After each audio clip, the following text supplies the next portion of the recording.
everyone, welcome back to my channel. Today I want to talk about the new movie Puss in Boots: The Last Wish. This movie had been getting a lot of hype recently, so I wanted to check it out. The synopsis is as follows. Puss in Boots discovers that his passion for adventure has taken its toll when he learns that he has burnt through 8 of his 9 lives. Puss sets out on an epic journey to find the mythical last wish and restore his 9 lives. So without further ado, let's get into the 6 things that make a movie great. 1. The plot. When the movie opens, we find ourselves in the midst of yet another Puss in Boots infamous adventure that he's on, where he can take on anyone and he doesn't fear death. Unfortunately, however, he perishes at the end of this adventure, and after visiting the town doctor, finds that he is on his last life. After being visited by a bounty hunter, Puss finds himself pushed into retirement so that he doesn't die for good. However, rumors of a shooting star that has crash-landed on Earth reach his ears, and those rumors say that whoever finds this crashed star will be granted 1 wish. Puss decides to unretire himself to go find this star, but he's not the only one chasing after it.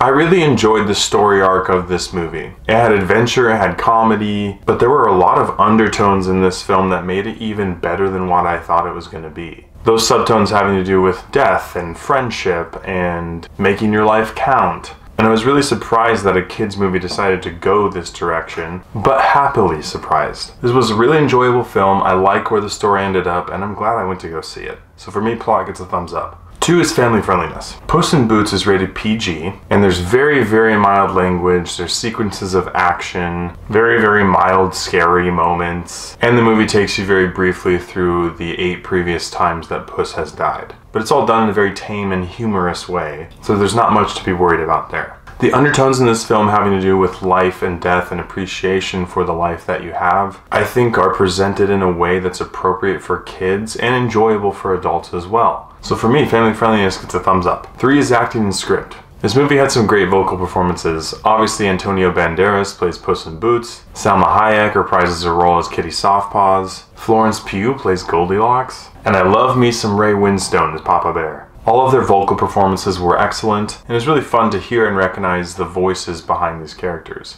I thought the dialogue between most of the characters was really funny. There were some actually heartfelt moments of reflection, and dialogue that led to key moments later in the film that show the great work that was put into the script. Which, when you're dealing with a kids movie that has mostly great dialogue, that's a win in my book. And although I feel like all kids movies feel the need to have an annoying character, this movie being the character of Perrault, he honestly wasn't super annoying. He wasn't my favorite character, but he wasn't unbearable. So for me, acting and script get a thumbs up. 4 is character development. Most of the character development that takes place in this movie has to do with the character of Puss. He has a lot of fear surrounding the fact that he is now on his last life, and between that and his interactions with other characters, you see him develop quite a bit. It was really fun to watch the character journey that he went on, and ultimately who he becomes near the end of the film. You also get some good character development between Puss and Kitty Softpaws, as well as some good development with the character of Goldilocks, which I was happily surprised about. There are a couple antagonists in this film. One of them is Jack Horner, and the other is the Wolf Bounty Hunter. They provided just enough character development with the character of Jack for you to understand his motivations and why he is the way he is, and it actually piqued my interest in knowing more about the character of Jack Horner in this universe, and I hope that in future films they dive into that.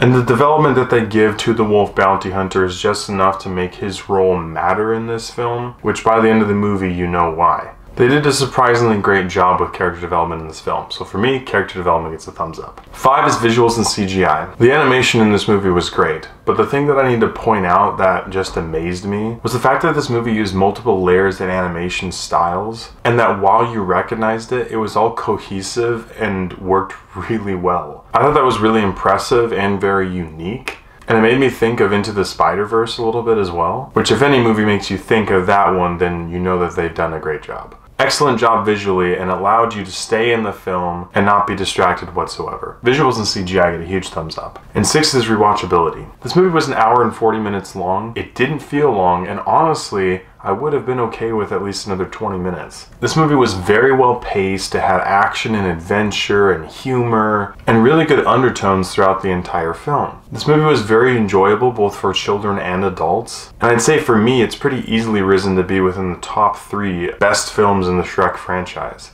I'll definitely be watching this movie again. Rewatchability for me gets a thumbs up. With all these areas considered, I have to give Puss in Boots: The Last Wish an 8 out of 10. This movie had excellent animation, it had a great script full of humor and character building. It was enjoyable for all audiences, and the undertones of the film were really well done. This was a very solid all-around film that I really enjoyed. So if you're looking for a lighter, heartfelt film that's full of action, adventure, and humor, then you might want to go check out Puss in Boots: The Last Wish before it leaves theaters. Thank you so much for watching. If you've seen Puss in Boots: The Last Wish, please let me know what you thought about it in the comments below. As always, I appreciate your love and support, and I'll catch you guys and gals in the next one.